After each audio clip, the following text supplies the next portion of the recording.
اصحاب الكهف والرقيم دا چې کوم نه په بنی اسرائیلو کې تیر شو او دا د انجیل لرستو چې کوم نه داخله تیر شو اصحاب کهف بنی اسرائیل چې کوم نه دوی سوخت پورې هو په خپل کتابونو باندې آسماني کتابونو باندې عمل کولو خدا خو ظاهر خبره ده چې کله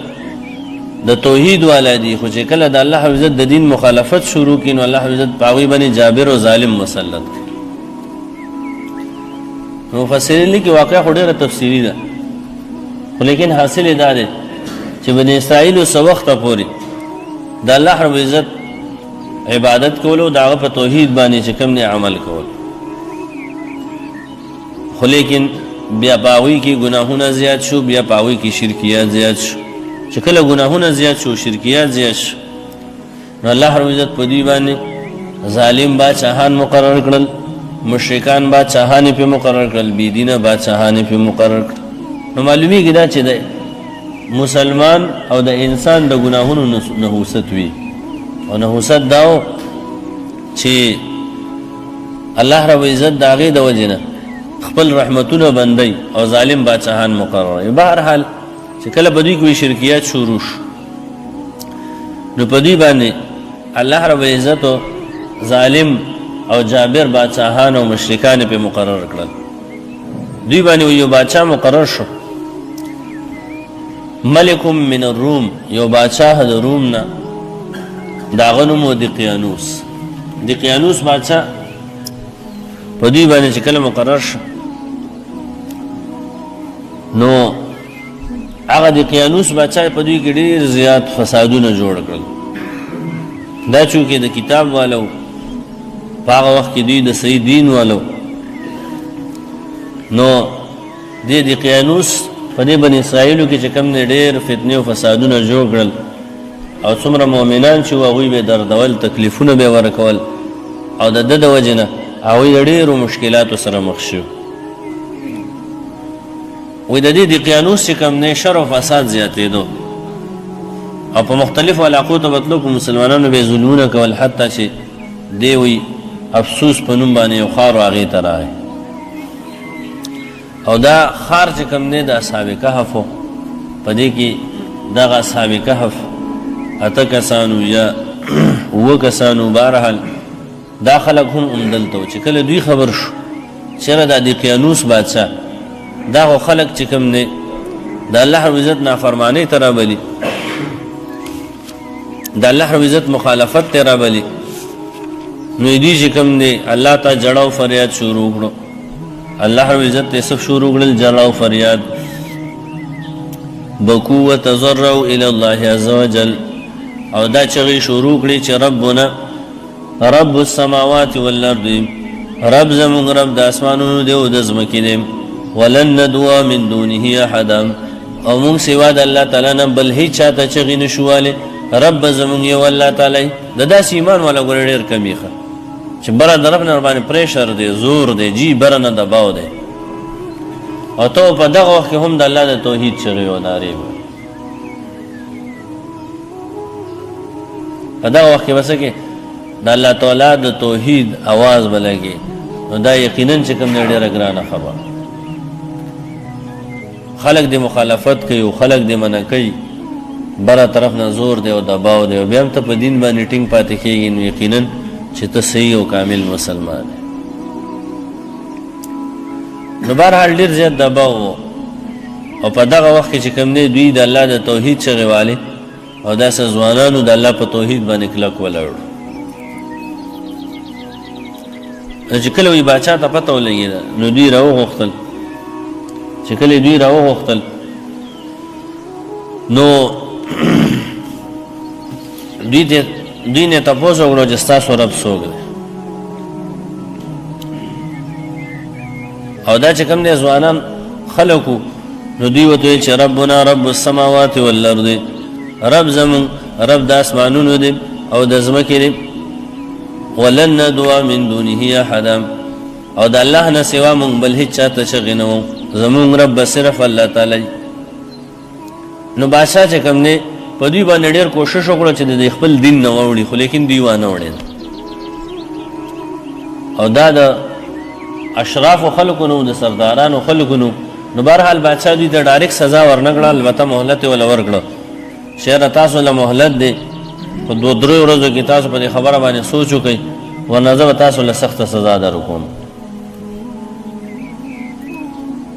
نو کله چې دوی خبر شو چې یاره دا بادشاه خو ظالم دی دا مونږ پرېږدي نو دوی د دې ځای نه چې کله خپلو کورونو ته ورسېدل نو هغه ځای نه چې کوم دی خپل ساز و سامان او توخې راواغستې او یو غار طرف ته چې کوم دی مخه کړه یو غار طرف ته مخه کړه او وایي دوی چې کوم دی خپل مشر او د نفقې مشر چې کوم دی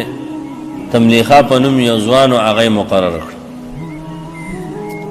دوی هغه خار ته چې کوم دی لاړل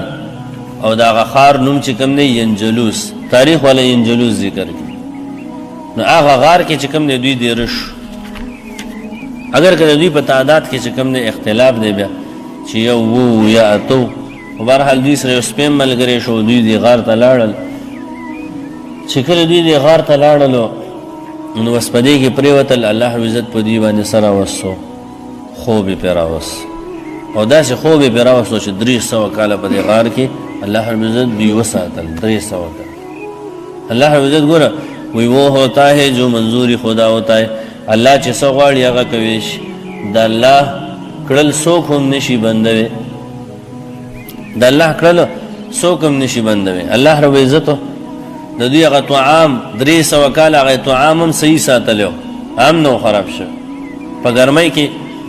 یو 2-3 غنټې یو سالن وغیرہ ته کېده چې خرابېږي او که نه خرابېږي به دوب ته چې کېده ګرمۍ ته الله رب عزت هغه طعام هم باقي ساتلو الله رب عزت د دوی بدنونه هم باقي ساتلیو البته 300 کاله چې کوم دی الله عزت دوی اوده کړل چې کله 300 کاله بعد دوی را بیدار شو نو بیا په خپل منځ کې اختلاف وکړو چېرې موږ څومره وخت تېر کړی چا ویل چې دومره وخت مو تېر کړی چا ویل دومره وخت مو تېر کړی اخره کې هغه وی قالو لبسنا یوما او بعض یوم البته یو ورځ یا د یو ورځې څه حصه مونږ تېره کړه نیمه ورځ مونږ اودو یا چې کوم دی مونږ یو پوره ورځ چې کوم دی اوده پاتې شو مونږ خو خبر هم نه یو اوده پاتې شو چې کله را پاسېدل نو دغه دوران دوی ته لوږه محسوسه شوه به هر حال نو وایي دوی د خپل استازي ته میسې ورکړې وو هغه سره سره راجمع کړو نو هغه چې کوم دی هغه پیسې راواغستې تملیخاو یا بل څوک به هر حال تاریخي خبرې دي او په دغه وخت کې بادشاهي هم بدله شوه ګوره 3 پیړۍ تېرې شوې 300 کاله نو په دغه وخت کې هغه بادشاه هم ختم شوی هغه خلک هم ختم شوي بیا نور راغلي و هغه هم ختم شوي 100 کاله خو یو پیړۍ بیا نور خلک راغلي و هغه هم ختم شوي دا نور خلک چې کوم نه راغلي و دغه وخت او دغه وخت کې چې کوم نه وي یو نیک بادشاه مسلمان بادشاه راغلی ټیم هم کم دی باره د هغه وي بیدروس نومو وایي چې کله او ټول خلک چې کوم نه په اسلام باندې ښه کلک شوي په دغه وخت وایي دي چې کله د خپل استازی واستولو د هغه ښار ته وکتل هغه کیفیت ته وکتل هغه حالت ته وکتل دا خو زه بدل ځای ته راغلی چې ګوري یاره دا خو هغه ځای نه دی دا خو بدل ځای دی دا څنګه چل دی بلکل په تحیر او په حیرانتیا کې و بهرحال هلته وایي غیر چاپیر ګرځي او ګوري چې ښه اعتمادي کس دلته نو ته دوی هم دا هدایت بیان کړی چې ګورې چاته به سهل نه وي چې موږ چېرته یو یا زه څوک یم او دا خوراک چې کوم دی چاته وړم دا طعام چاته وړم هلته وایي چې کله یو دوکاندار ته ورغلل او هغه پیسې وکتې اوهو دا خو 300 کاله مخکنۍ پیسې دي او بس خلکو کې ډنډوره شوه چېرې 300 کاله مخکې پیسې او د ده لباس ته وکتل نو خلک بلکل په حیرانتیا کې شو چې کله په حیرانتیا کې شو دا سړی باچا ته بوتلو باچا ته بوتلو باچا په دغه وخت کې مسلمانو هغه ته ویل چې موږ تاته سم نه وایو هېڅ سم تاته نه وایو خو بهرحال موږ ته صفا صفا حل ووایه بیا ورته ویل چې دغسې یو باچا راغلی دقیانوس باچا موږ د دقیانوس د باچا د یرې نه دې غار کې پټ شوي یو او الله رب عزت په موږ باندې خوب راوستو دا دې موږ را پاسېدو دلته نو زه دا طعام راولم نو د هغې نه وروستو چې کوم دی ډېر فوج او لښکر ورسره بادشاه ملګری کړو او چې کله وایي دې غار ته ور ورسېدل نو دو ته وی زاول د خپل ملګرو لورس هغه ته ویما اسنه په هغه باندې hebat او ير راشي نو د hebat او د ير د وجنه اول زور زما ویله خبرداري ورکوم دا غي نرسو بیا تاسو راشي شکل وی دی ورننه وت الله عزت په د باندې هم مرګ راوستو او ټول چې کوم نه هغه او ای باندې الله عزت مرګ راوستو الله عزت فرمای چې ان اصحاب الكهف والرقيم چې یقینا ګور اصحاب کهف او د رقیم والا مفسرین لیکي چې رقیم د خار نومو یا رقیم معنا د لیکل شوی تختی دا خلک چې کله نو بیا غ بادشاہ په دوی باندې وای یو مزار غونته جوړ کړو به په دوی باندې و تختی ولګول د دوی په نمونه ولیکل نو رقیم نو مراد غ تختی کانو من آیاتنا جوادا زمونږ د آیتونو ډیر ناشنا نه خوي